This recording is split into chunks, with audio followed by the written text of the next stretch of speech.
नमस्कार दोस्तों, आप सभी का अभिनंदन और स्वागत है आपके अपने YouTube चैनल देवेंद्र क्लासेस में। उम्मीद है कि मस्त होंगे। टॉपिक संविधान का पढ़ रहे हैं हम, शुरू से आप देख लेंगे प्लेलिस्ट में जाकर के, लगातार वीडियो मिलेंगे आपको। संविधान का टॉपिक है पंचायती राज व्यवस्था। तो पंचायती राज व्यवस्था से जितने प्रश्न पूछे जाते हैं वो सभी कवर करेंगे इस पार्ट में, और एक दूसरा पार्ट भी बनाएंगे इसका। 2 वीडियो में ये क्लास कवर होगी। उसमें नगर निगम और नगर प्रशासन के विषय में बात करेंगे। इसमें हम गांव के शासन के बारे में, गांव के प्रशासन के बारे में, गांव की स्थिति के बारे में पूरा बात करेंगे। जैसे विकेंद्रीकरण कहा गया था उस समय, जब इसके लिए सुझाव दिया गया था बलवंत राय मेहता समिति के द्वारा। तो पंचायती राज व्यवस्था संविधान के भाग 9 में है। भाग 9 में अनुच्छेद 243 के ए से लेकर 243 के ओ तक, कैपिटल लेटर में बोल रहा हूँ, हिंदी के अक्षरों में भी आप इसे पढ़ सकते हो। आर्टिकल 243 के ए से लेकर 243 के ओ तक का जो प्रावधान है वो पंचायती राज व्यवस्था के संयोजित करता है भारतीय संविधान में। ठीक है, तो अंत तक मेरे साथ रहेंगे और समझेंगे पंचायती राज व्यवस्था की व्यवस्था को, कार्यप्रणाली को, उसके स्ट्रक्चर को और उसके प्रावधानों को। तो अंत तक रहें और क्लास को शेयर करें ज़्यादा से ज़्यादा। तो देखिए, हेडिंग डालिए पंचायती राज व्यवस्था और संविधान का भाग 9 लिख लीजिए। भाग भी आपको याद होना चाहिए कौन से भाग में है।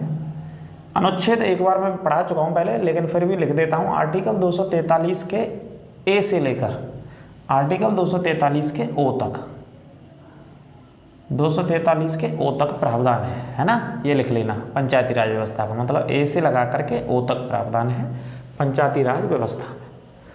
पंचायती शब्द की अगर बात करते हैं तो पंचायती शब्द का क्या अभिप्राय है, तो देखिए, स्थानीय ग्रामीण स्वशासन पद्धति को ही पंचायती राज व्यवस्था कहते हैं। मतलब पंचायती राज व्यवस्था का क्या अर्थ है, तो पंचायती राज व्यवस्था का मतलब यह है स्थानीय ग्रामीण स्वशासन, मतलब गांव का जो स्वशासन है या गांव की जो सरकार है उसी को पंचायती राज व्यवस्था के शब्द में पढ़ते हैं हम, है ना। गांव के अंदर जो आजकल प्रधान होते हैं या सरपंच होते हैं, इस व्यवस्था को ही लाया गया था, तब जाकर के भारत में ये व्यवस्था बन पाई थी, है ना।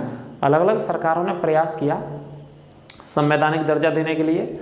2-3 सरकारों ने काम किया। सबसे पहले राजीव गांधी जी ने काम किया संवैधानिक दर्जा देने के लिए, 64वां संविधान संशोधन लाए। लोकसभा में तो पारित करा दिया उन्होंने, लेकिन राज्यसभा में नहीं हो पाया पारित, तो वो असफल हो गया। उसके बाद एक और प्रधानमंत्री थे, इन्होंने प्रयास किया था। राजीव गांधी के बाद नरसिम्हा राव कुछ समय के लिए बने, नहीं, नरसिम्हा राव के शासनकाल में तो इसे पारित ही करा दिया गया था, है ना।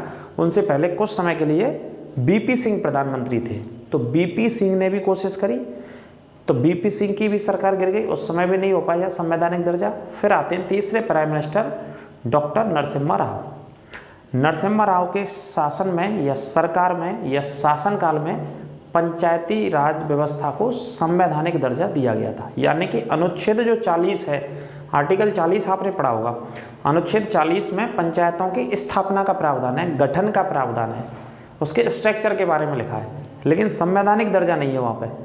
तो आर्टिकल 40 को व्यवहारिक रूप से संवैधानिक दर्जा दिया गया था 73वें संविधान संशोधन द्वारा 1992 में, जो कि 24 अप्रैल 1993 को भारत में लागू कर दिया गया था। इसी वजह से 24 अप्रैल को पंचायती राज दिवस मनाया जाता है। ठीक है, तो देखिए एक एक करके समझते हैं। तो जो गांव का शासन होता है उसी को क्या बोलते हैं, पंचायती राज व्यवस्था, स्थानीय स्तर का। तो पंचायती राज व्यवस्था हेडिंग, पंचायती राज व्यवस्था के लिए एक पॉइंट और मैं यहाँ पे बता दूँ, नोट करके लिख लेना आगे चलने से पहले। 1881 की बात है। कब की बात है, 81 या 82 भी लिखा है कई किताबों में। लॉर्ड रिपन, एक वायसराय था जिसका नाम क्या था, लॉर्ड रिपन, ने सबसे पहले कहा था स्थानीय स्वशासन के बारे में बताया था। किसके बारे में बताया था, स्थानीय स्वशासन। तो स्थानीय स्वशासन का जनक किसको कहा जाता है, लॉर्ड रिपन, 1881। इसको नोट कर लेना। ये अंग्रेज था, ये सबसे पहले कह गया स्थानीय स्वशासन के बारे में। भारत में व्यवस्था का जो पक्षधर था वो कौन था, लॉर्ड रिपन था। तो इसको जनक भी कहा जाता है स्थानीय स्वशासन का, ये नोट कर लेना आप, है ना।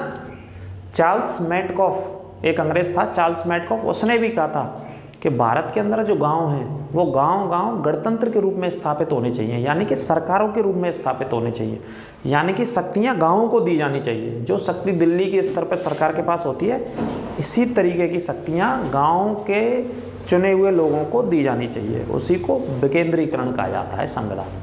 ठीक है, चार्ल्स मैडकॉक ने भी बोला था, और लॉर्ड रिपन का पॉइंट लिख लेना। तो देखिए, पंचायती राज व्यवस्था के लिए 4 समितियां लिखी हैं जो मैंने, बहुत मोस्ट इंपॉर्टेंट समितियां हैं। कितनी समितियां हैं ये? 4 समितियां, या इंग्लिश में बोलें तो कमेटियां। 4 मोस्ट इंपॉर्टेंट कमेटियां हैं ये। ठीक है, तो देखिए 1957 में रिपोर्ट दी थी इस समिति ने। ये समिति तो बहुत पहले बनाई गई थी, रिपोर्ट सौंपी थी 1957 में। तो नाम था बलवंत राय मेहता समिति। कौन सी समिति? बलवंत राय मेहता समिति। इस समिति ने 3 स्तरीय यानी कि त्रिस्तरीय पंचायती की बात करी थी कि 3 स्तर का पंचायती व्यवस्था होना चाहिए भारत में। कौन सा? एक गांव के स्तर का होना चाहिए, एक ब्लॉक के स्तर का, और एक जिले के स्तर का। ये पंचायती राज व्यवस्था होनी चाहिए, यानी कि 3 स्तर की व्यवस्था का प्रावधान किसने किया था? बलवंत राय मेहता ने।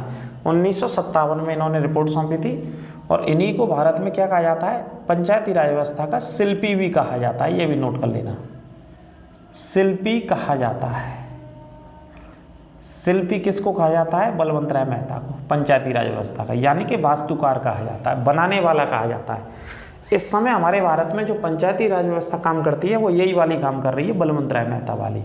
यानी कि गांव पे चुनाव होते हैं, आप जानते ही हैं, ब्लॉक पे भी चुनाव होते हैं, ब्लॉक प्रमुख का, और जिले स्तर पर जिला परिषद पे जिला अध्यक्ष का चुनाव होता है, और गांव के लेवल पे प्रधान जी का चुनाव होता है, सरपंच का चुनाव होता है। ठीक है, दूसरी समिति बनती है 1977 में। ये सभी पंचायती राज से संबंधित थी, अशोक मेहता समिति। अब आप समझ ही रहे हैं, 77 में ये जनता पार्टी के द्वारा बनाई गई थी। उस समय सरकार में कौन सी पार्टी थी? जनता पार्टी थी। इस समिति ने 2 सुझाव दिए थे कि व्यवस्था कैसी होनी चाहिए? 2 स्तर की व्यवस्था होनी चाहिए। 2 स्तरीय पंचायती राज सुझाव किसने दिया? अशोक मेहता समिति ने 1977 में, एक जिले की एक पंचायत की। इस तरीके का सुझाव था 2 स्तरीय पंचायती व्यवस्था, अशोक मेहता 1977। अगली समिति GV.K. राव, जो शॉर्ट में नाम लिखा है इनका G.V.K. राव। 1985 में समिति का गठन होता है। यह विकेंद्रीकरण के ऊपर जोर देती है, बल देती है। किसके ऊपर बल देती है या जोर देती है? विकेंद्रीकरण के, यानी कि शक्तियों का विकेंद्रीकरण होना चाहिए। जो शक्तियाँ आमतौर पर हमारी सरकारों में कहाँ होती है? ऊपर के लेवल पर, बड़े लोगों के ऊपर। तो इन्होंने क्या था? पावर्स का ट्रांसफर होना चाहिए। जो शक्तियाँ हैं उसका स्थानांतरण होना चाहिए ऊपर के लेवल से नीचे के स्तर पर। तो विकेंद्रीकरण उसी को कहते हैं। तो इन्होंने विकेंद्रीकरण की मांग करी। अगली और चौथी समिति है, इसमें बहुत मोस्ट इंपॉर्टेंट, LM सिंघवी समिति। LM सिंघवी समिति कब बनती है? 1986 में। इस समिति ने संवैधानिक दर्जा देने के लिए काम किया था। कौन सा दर्जा देने के लिए काम किया था? कि पंचायतों को कैसा दर्जा होना चाहिए? संवैधानिक दर्जा दिया जाना चाहिए पंचायती व्यवस्था को।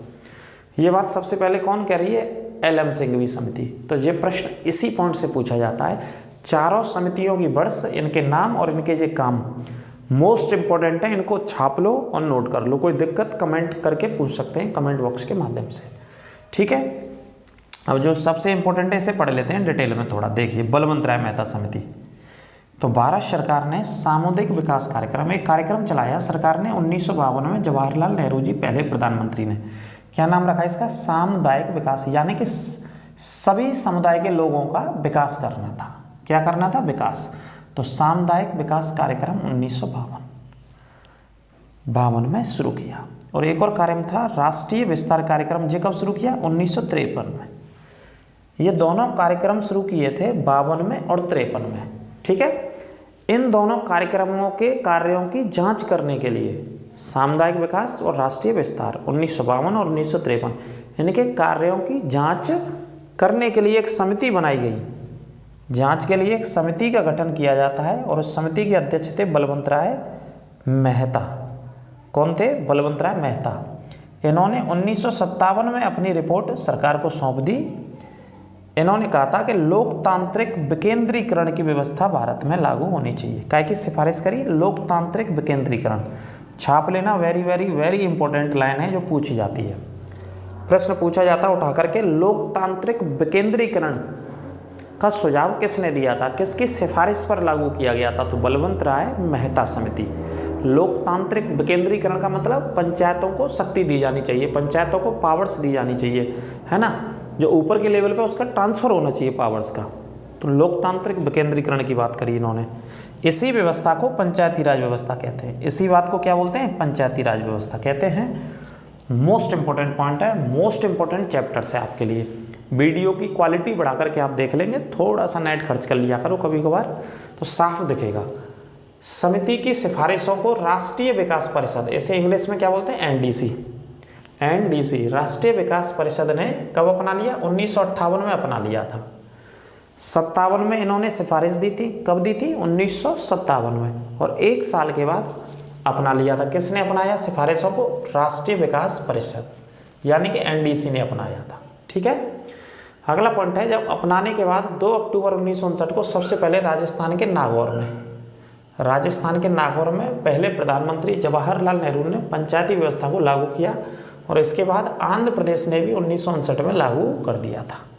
यानी कि हम कह सकते हैं भाई साहब, 2 राज्यों में सबसे पहले पंचायती राज व्यवस्था को लागू किया गया था। सबसे पहले 2 अक्टूबर 1959 को राजस्थान के नागौर, और 1959 में ही तुरंत बाद आंध्र प्रदेश ने इस व्यवस्था को अपना लिया। ठीक है, कोई दिक्कत तो पूछिएगा, और वीडियो क्वालिटी को बढ़ा करके देख लें आप। एक एक मोस्ट इंपोर्टेंट पॉइंट है, क्वेश्चन बाहर नहीं जाने देंगे भाई साहब, आप चिंता ना करो, ना पहले गया ना अब जाएगा। एक नोट करके लिखना, बंगाल ने अपने यहाँ 4 स्तर की पंचायती राज व्यवस्था को अपनाया था। कितने स्तर की? 4 स्तर की पंचायती राज व्यवस्था को अपनाया था बंगाल ने। ये यूनिक पॉइंट है अलग से। 4 स्तरीय पंचायती राज व्यवस्था पूरे देश में सिर्फ एक राज्य में है, और वो है बंगाल, जहाँ पे एक पार्ट, एक हिस्सा और बढ़ा दिया गया बंगाल के भीतर।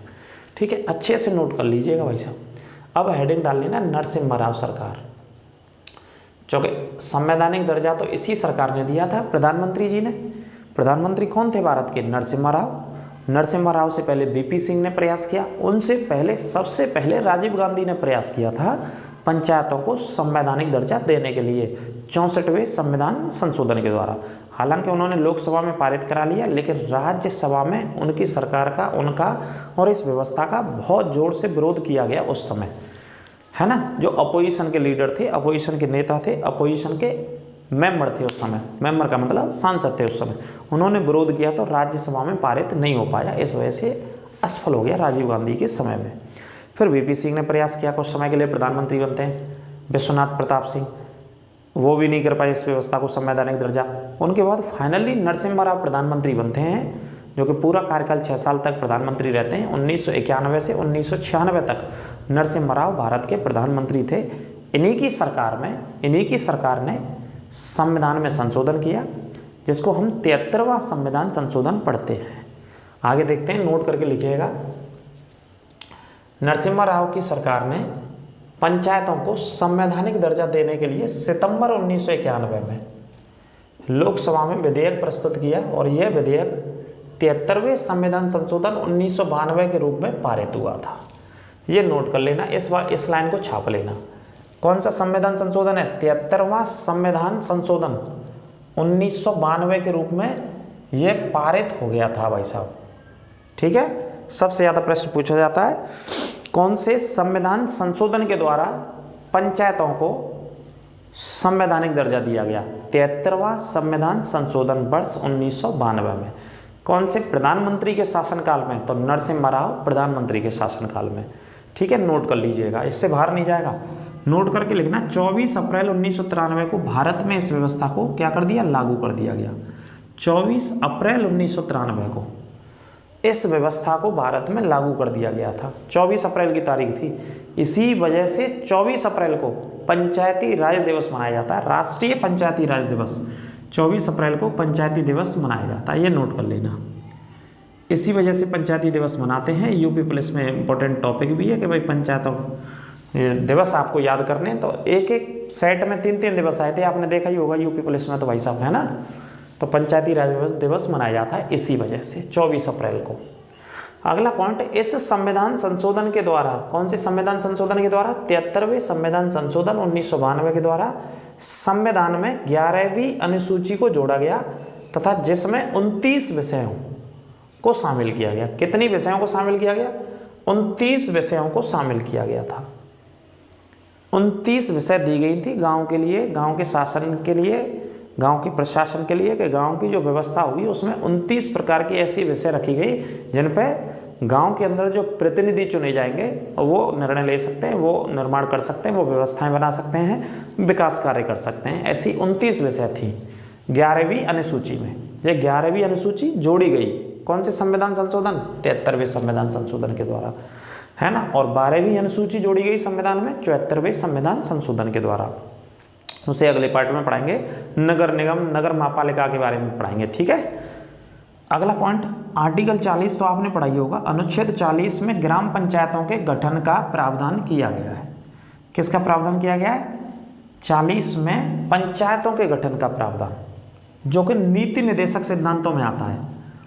कौन से सिद्धांतों में आता है? नीति निर्देशक सिद्धांतों में शामिल है ये हमारा अनुच्छेद भाई साहब, नीति निर्देशक सिद्धांतों में शामिल है।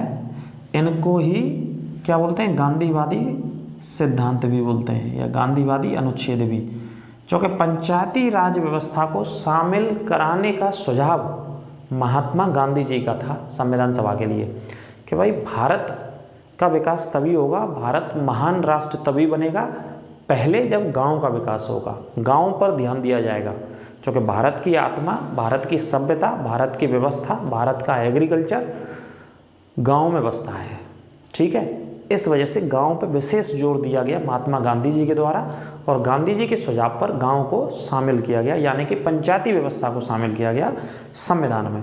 तो कौन से आर्टिकल में रखा गया? अनुच्छेद 40 में ग्राम पंचायतों के गठन। इसी ग्राम पंचायतों के गठन को संवैधानिक दर्जा दिया गया 73वें संविधान संशोधन के द्वारा, ठीक है। समझिए आराम से, दिक्कत नहीं आएगी। अगला पॉइंट, पंचायती राज व्यवस्था में महिलाओं के लिए 33% आरक्षण की व्यवस्था है। 33% आरक्षण की व्यवस्था है महिलाओं के लिए। छाप लेना इसको, तो ये हजारों बार रिपीट हुआ है कि महिलाओं के लिए कितना प्रतिशत आरक्षण है। तो 33% महिलाओं के लिए आरक्षण है पंचायती राज व्यवस्था में, ठीक है। और SC और ST के लिए भी आरक्षण है, इस पॉइंट को नोट कर लेना। अब 33% आरक्षण सरकार ने अभी हाल ही में नारी शक्ति वंदन अधिनियम के तहत लोकसभा राज्यसभा से पास करा करके महिलाओं को भी 33% लोकसभा के चुनावों में और विधानसभा के चुनावों में दे दिया है, जो कि 2029 यानी कि अगले लोकसभा के इलेक्शन पे लागू होगी ये व्यवस्था, ठीक है। पंचायती राज व्यवस्था में 33% आरक्षण। अगला, पंचायतों के स्ट्रक्चर की बात करें, संरचना की एवं प्रावधान की, तो कौन करता है? राज्य विधानमंडल तय करता है कि किस तरीके का क्या क्या करना है पंचायती राज व्यवस्था को लेकर के। अगला प्रश्न आता है कि ग्राम सभा किसे कहते हैं? ग्राम सभा का मतलब, तो देखिए गांव के स्तर पर जो पंचायत क्षेत्र होता है उसमें जो निर्वाचक लोग होते हैं, निर्वाचक नामावली में पंजीकृत सदस्य जो होते हैं उसी को बोलते हैं ग्राम सभा। यानी कि गांव के भीतर जो वोटर लिस्ट होती है, वोटर लिस्ट होती है कि नहीं, उसी के तहत तो वोट दिए जाते हैं। जो वोटर लिस्ट होती है उसमें जो पंजीकृत लोग होते हैं, जो वोटर्स होते हैं, उन्हीं सभी को मिलाकर के ग्राम सभा का निर्माण होता है, ठीक है। ये नोट कर लेना, सब प्रश्न पूछे गए। प्रश्न आता है कि पंचायती जो राज है वो कौन सी सूची में आता है? तो राज्य सूची का विषय है पंचायती राज, क्योंकि पंचायतों पर निर्णय कौन लेता है? राज्य सरकार लेती है, राज्य का विधानमंडल लेता है, राज्य का निर्वाचन आयोग चुनाव कराता है। पंचायतों का कार्यकाल 5 वर्ष का होता है भाई साहब, पंचायतों का कार्यकाल 5 वर्ष का। और पंचायतों का चुनाव लड़ने के लिए, ग्राम पंचायत का चुनाव लड़ने के लिए व्यक्ति की उम्र 21 साल होना जरूरी है। कितनी साल उम्र होनी चाहिए? 21 साल का व्यक्ति ग्राम पंचायत का चुनाव लड़ सकता है, और वोट डालने की आयु तो 18 साल ही है सभी चुनावों में, ठीक है। और पंचायतों का जो चुनाव होता है वो कितने वर्ष के बाद होता है भाई साहब? 5 साल के बाद पंचायतों का चुनाव होता है मेरे भाई, ठीक है भैया। तो इन तथ्यों को, पॉइंट्स को आप नोट कर लेना। ये पंचायती राज व्यवस्था के पॉइंट थे इस वीडियो में, इस क्लास में। इसका दूसरा टॉपिक और बनाएंगे, अभी बहुत रह रहा है जो मैं आपको पढ़ाना चाहता हूँ, बहुत एक्स्ट्रा है, उसको आप पढ़िएगा, अच्छे से नोट्स बनाइएगा। इवन आप पुलिस से लेके एसआई से लेके किसी भी एग्ज़ाम के लिए तैयारी के लिए हमारे साथ जुड़ सकते हैं। बिल्कुल निःशुल्क कोर्स हमारे द्वारा पढ़ाया जा रहा है। शाम को 8:30 बजे आप क्लास से जुड़ा करें, ठीक है। और मॉडर्न हिस्ट्री के और संविधान के ये दोनों टॉपिक्स चल रहे हैं। शुरू से पढ़ने के लिए चैनल को विजिट करें, चैनल को सब्सक्राइब करें और बेल आइकन दबाना ना भूलें। और प्ले लिस्ट में जाकर के शुरू से आप पढ़िए। अगर आपको ये देखना है कि जो मैं पढ़ा रहा हूँ वो क्वेश्चंस आ रखे हैं कि नहीं आ रखे हैं, तो आप पुरानी वीडियोस उठा के देख लें, हमारी पुरानी क्लास उठा के देख लें और पेपर मैच कर लें जो पुलिस का रद्द हुआ अभी या कोई भी समीक्षा अधिकारी का हुआ था कुछ दिनों पहले। तो ये आपको हूबहू डिक्टो मिल जाएंगे। मेरे शॉर्ट्स से भी क्वेश्चंस मिल जाएंगे, जो वीडियो में जो शॉर्ट्स हैं ना मेरे चैनल पर, वहाँ से क्वेश्चंस आपको मिल जाएंगे। तो मिलते हैं अगली क्लास में। अपना स्वास्थ्य का बेहद ख्याल रखें।